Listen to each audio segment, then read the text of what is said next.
पर 30% लगेगा tax. Electric वाहन और मोबाइल फोन हो सकते हैं सस्ते। लिथियम आयन बैटरी की आयात पर भी कस्टम ड्यूटी में रियायत की गई। स्थानीय उत्पादन को बढ़ावा मिलेगा। बजट पेश करते हुए वित्त मंत्री निर्मला सीतारमण ने कहा कि ये बजट देश के मिडिल क्लास के लिए समर्पित है। सरल और न्यायपूर्ण कर व्यवस्था पर जारी रहेगा।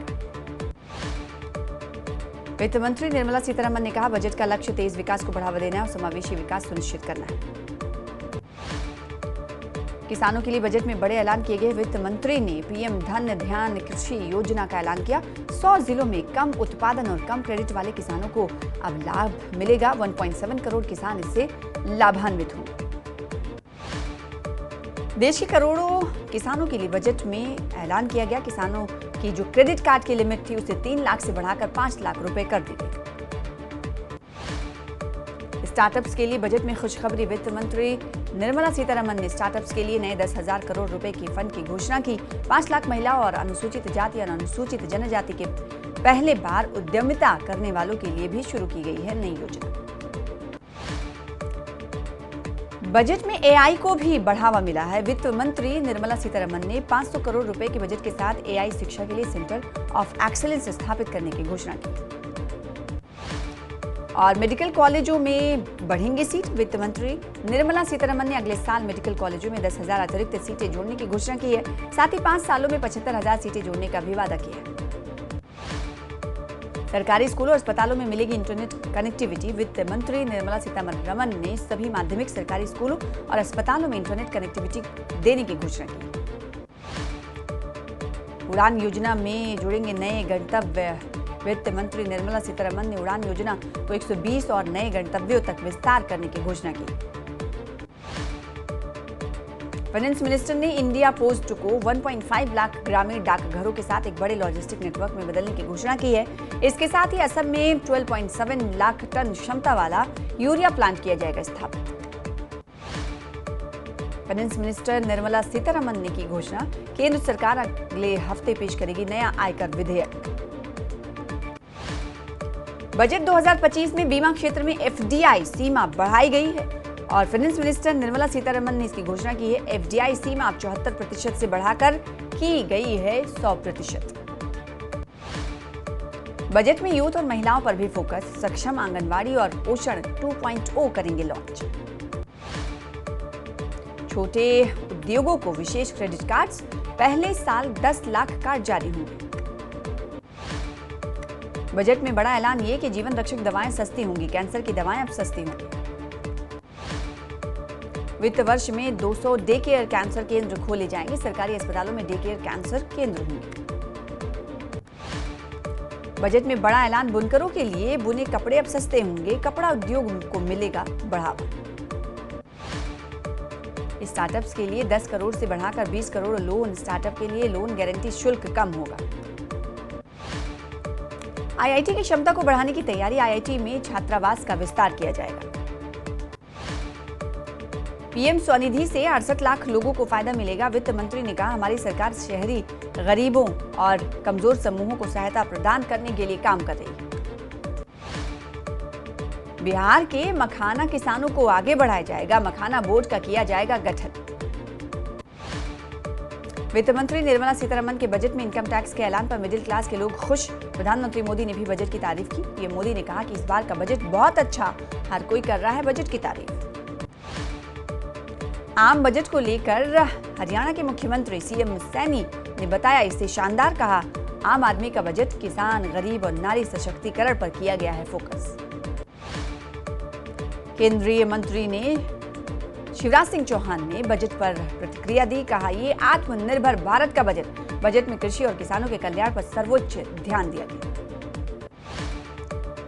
कैबिनेट मंत्री विपुल गोयल ने बजट को लेकर कहा कि ये देश का ऐतिहासिक बजट है। कहा, बजट से भारत का आने वाला समय बेहद प्रभावशाली। हर वर्ग का रखा गया है ध्यान। बजट पर बोले कैबिनेट मंत्री अरविंद शर्मा। कहा, बजट की विपक्ष भी कर रहा है तारीफ। समाज के हर वर्ग के लिए बजट में सौगात। बीजेपी राज्यसभा सांसद किरण चौधरी ने बजट पर प्रतिक्रिया दी। कहा, बजट में महिला सशक्तिकरण की बात। महिलाओं के लिए बजट में विशेष प्रावधान। राज्यसभा सांसद रामचंद्र जांगड़ा का बजट पर बयान। बजट में रखा गया सभी वर्ग का ख्याल, कहा बजट से सभी वर्गों को मिलेगा लाभ। पूर्व मंत्री रामविलास शर्मा ने केंद्रीय बजट को सराहा, कहा बजट में इनकम टैक्स के स्लैब में बढ़ोतरी करके जो 12 लाख की लिमिट की गई है, बजट आम आदमी के हित में। हरियाणा के पूर्व सीएम भूपेंद्र सिंह हुड्डा ने बजट पर प्रतिक्रिया दी, कहा आम आदमी की पहुंच से बाहर है ये बजट, गरीब और किसान के बजट में कोई हिस्सेदारी नहीं। कांग्रेस नेता रणदीप सुरजेवाला ने बजट को बताया वित्त मंत्री का झुंझुना, कहा बजट में महंगाई कम करने के बारे में कोई प्रावधान नहीं, नए रोजगार के बारे में भी नहीं की गई कोई बात। थानेसर से कांग्रेस विधायक अशोक अरोड़ा ने बजट पर प्रतिक्रिया दी, कहा हरियाणा प्रदेश के लिए बजट निराशाजनक रहा, बजट को बताया चुनावी घोषणा वाला बजट। चरखी दादरी में बजट को लेकर मिली जुली प्रतिक्रिया, किसी ने सराहा तो कुछ ने बताई खामियां। बिजनेसमैन और युवा बोले किसानों को मिलेगा फायदा, देश की आर्थिक स्थिति होगी मजबूत। केंद्रीय आम बजट पर भिवानी के लोगों को की मिली जुली प्रतिक्रिया सामने आई। 12 लाख रुपए तक की आय में टैक्स की छूट की सराहना की गई, किसान नेताओं को रास नहीं आया आम बजट। यमुनानगर के चार्टर्ड अकाउंटेंट की नजर में आम बजट फेल, बजट को बताया प्रो मिडिल क्लास बजट, किसान शिक्षा रोजगार पर नहीं कोई खास ध्यान। शिमला में बजट पर लोगों ने दी मिली जुली प्रतिक्रिया, कहा मोदी है तो मुमकिन है, बुजुर्गों ने बजट को सराहा, बोले उन्हें इनकम टैक्स में मिली छूट। कांग्रेस प्रदेशाध्यक्ष प्रतिभा सिंह ने बजट को निराशाजनक बताया, कहा हिमाचल को बजट में कुछ नहीं मिला।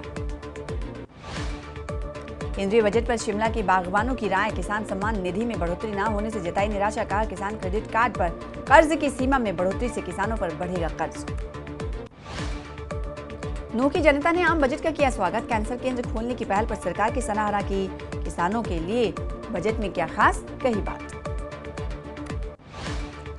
नाहन में केंद्रीय बजट की सराहना की गई, बिजनेसमैन ने केंद्रीय बजट को सराहा, महिला सशक्तिकरण की दिशा में सराहनीय कदम। बजट पर आर्थिक मामलों के विशेषज्ञ राजीव सूद की प्रतिक्रिया, कहा हिमाचल को केंद्र से नहीं मिली कोई राहत, वाटर सेस जैसे अधिकार हिमाचल को मिलने चाहिए। बजट पर हिमाचल प्रदेश के कैबिनेट मंत्री जगत सिंह नेगी की प्रतिक्रिया, कहा हिमाचल के बागवानों को बजट से मिली निराशा, केंद्र सरकार हिमाचल के साथ हर बार करती है अन्याय। बजट पर हमीरपुर के लोगों की प्रतिक्रिया, मिडिल क्लास के लोगों का बजट बढ़िया, महंगाई से भी राहत मिल जाएगी। शिमला में बजट को लेकर कर्मचारियों में खुशी की लहर, कहा बजट में कर्मचारियों की उम्मीद से बढ़कर मिला, कर्मचारियों ने जताई थी 10 लाख तक की टैक्स की उम्मीद।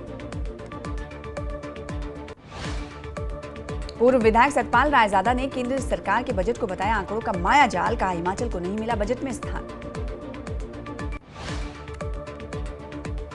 जम्मू कश्मीर की कैबिनेट मंत्री और वरिष्ठ नेशनल कॉन्फ्रेंस नेता सकीना इत्तू ने कल पेश हुए बजट पर प्रतिक्रिया दी। उन्होंने कहा कि बजट में कुछ प्रस्ताव अच्छे हैं, लेकिन इन प्रस्तावों को जमीनी स्तर पर लागू करने की है जरूरत।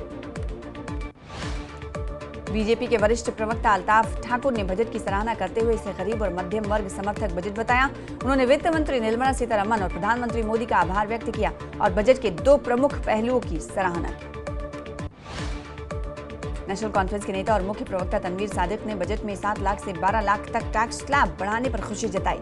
इसके अलावा उन्होंने कृषि, स्वास्थ्य और शिक्षा जैसे महत्वपूर्ण क्षेत्रों के लिए बड़े बजट आवंटन की सराहना की। हाउस बोट मालिकों ने वित्त बजट का स्वागत किया। HBOA की पूर्व जनरल सेक्रेटरी मोहम्मद याकूब दुन्नू ने बजट से संबंधित सभी घोषणाओं पर खुशी जाहिर करते हुए कहा कि हाउस बोट मालिकों को इस बजट से उम्मीदें। और जम्मू एसोचैम के अध्यक्ष मानक बत्रा ने बजट को विकसित भारत के लिए